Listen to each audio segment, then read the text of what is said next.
Hi, everyone, and thank you for joining us.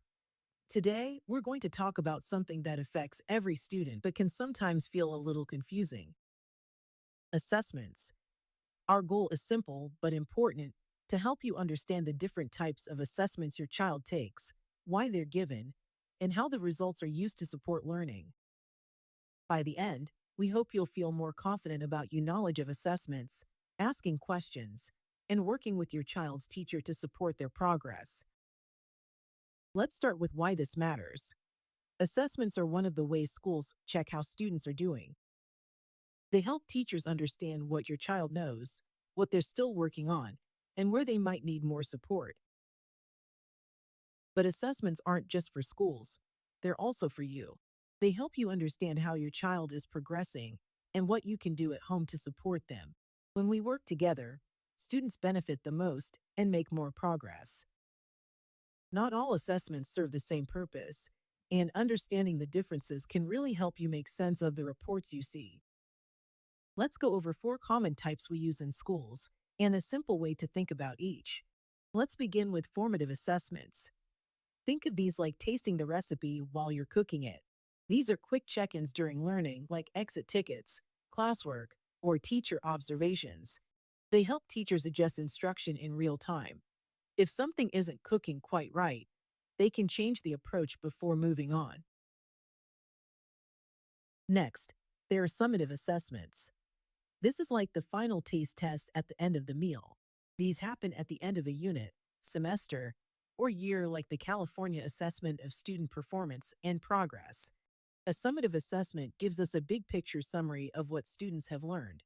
They're not for adjusting instruction in the moment, but they do help us reflect on how teaching went overall. So, it's like tasting the finished dish. You can't change it now, but it tells you how it turned out and what to improve next time. Moving on to screeners. Screeners are like a routine checkup at the doctor's office. They are quick tools that help us spot early signs of a possible issue before it becomes a bigger problem.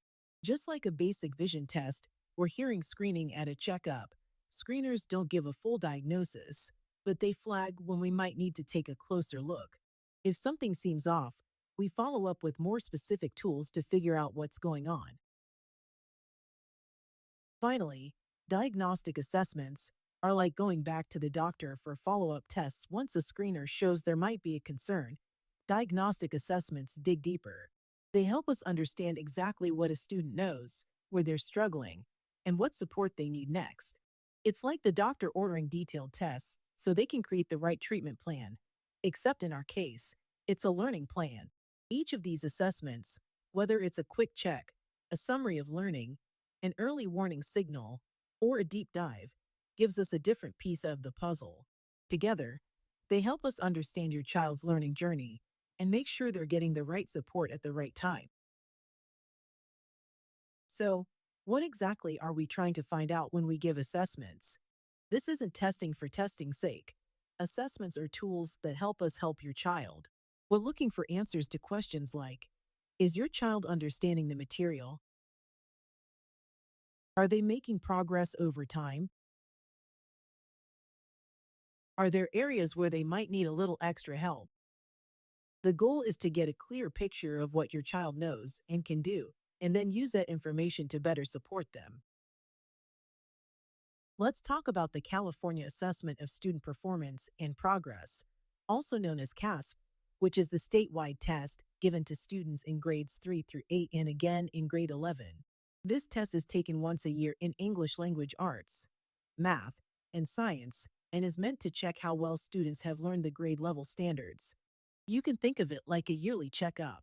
It doesn't impact your child's grades, but it does give us a snapshot of how they're doing academically and how we're doing as a school system. CASP results are used in different ways depending on the level. At the district level, the results help us see trends across schools, guide funding decisions, and make sure we're meeting state and federal requirements.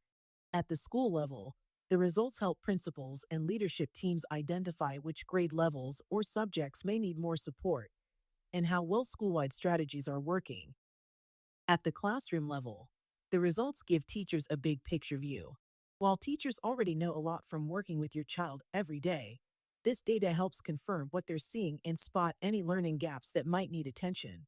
So while it's just one test, the information it provides helps us make smarter decisions at every level. Next up is ELPAC, which stands for English Language Proficiency Assessments for California. This assessment is given to students who are learning English as an additional language. It checks how well they can listen, speak, read, and write in English. Some students take it for the first time when they enroll. That's called the initial ELPAC. Others take it once a year until they're fluent enough in English to exit English Learner Services. That's the summative ELPAC. It's not about passing or failing, it's about showing growth in English over time. Just like CASP, the ELPAC results are used in different ways at different levels.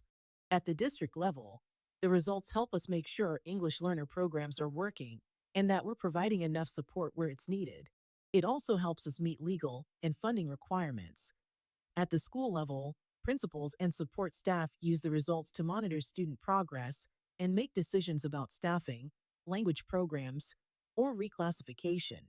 And at the classroom level, LPAC helps teachers understand each student's strengths and needs in English. That way, they can plan lessons that build on what the student already knows while giving support where it's needed most. So LPAC is really a tool for growth and support, not judgment. Let's talk about mClass Dibbles 8 and Lectura, which are reading assessments used for students in kindergarten through second grade. We're using these as part of a new state law called Senate Bill 114, which requires all schools in California to screen K-2 students for signs of reading difficulties. The purpose of this screening is to give us a heads up, early warning signs that a student may need extra support in learning to read. It's important to know this is not a test to diagnose dyslexia. Only certain professionals like school psychologists or licensed specialists can make that kind of diagnosis. mClass is meant to help us catch a wide range of reading challenges early, including but not limited to dyslexia. When results show that a student may be struggling, we use that information to put interventions and support in place right away. The goal is to act early, so every child gets what they need to become a strong, confident reader. The mClass Dibbles 8 and Lectura are short, one-on-one assessments that help teachers check how well students are building early reading skills. Things like recognizing letter sounds, sounding out words, and reading fluently. They're given 3 times a year, in the fall, winter, and spring, so we can track how students are growing over time. If your child is in a Spanish dual language program, they may also take Lectura, which checks those same reading skills in Spanish. This is one of our most important tools for catching reading difficulties early, before they become bigger problems. At the district level, mClass results help us make sure all students are being screened and that we're following California's new reading law. It also helps us identify which schools may need more support with early literacy. At the school level, leaders use the data to see how students across the grades are doing and to decide where to focus reading interventions or staffing. At the classroom level, these results are gold. They help teachers figure out who's on track, who may need a little extra practice, and who might need more intensive support. Now, let's talk about iReady, which will be used at schools for reading in grades 3 through 9 and in math for kindergarten through 8th grade. High schools can be very different in their structure, course offerings, and student needs, so each high school in our district has the flexibility to decide whether iReady is the right fit for their students and instructional programs. The goal is to make sure that any assessment we use supports learning and fits the school's context. Unlike other tests that just give a score, iReady is a diagnostic assessment. It shows what your child already knows and what they're ready to learn next. The iReady Diagnostic is an online adaptive assessment that adjusts the difficulty of questions based on student responses. iReady is given 3 times a year. At the district level, iReady helps us track growth across schools and grades. We use the data to understand which areas are strong and where students might need more support, whether that's in reading, math, or both. At the school level, leaders look at how entire grade levels or subgroups of students are progressing.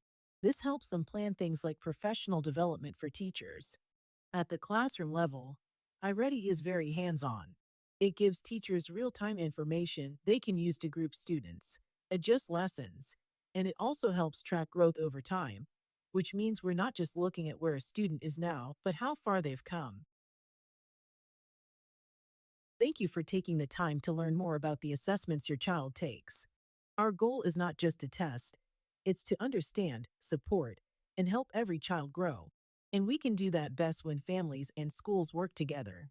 If you ever have questions about your child's results or how to support their learning, please don't hesitate to reach out. We're in this together, and your voice and involvement make a big difference. If you have questions after today, the best place to start is with your child's teacher. They know your child's learning best. You can also reach out to your school principal if you have broader questions or need help navigating supports. For questions at the district level, you can contact assessment services by emailing assessmentservices@sandy.net. Thank you for joining us.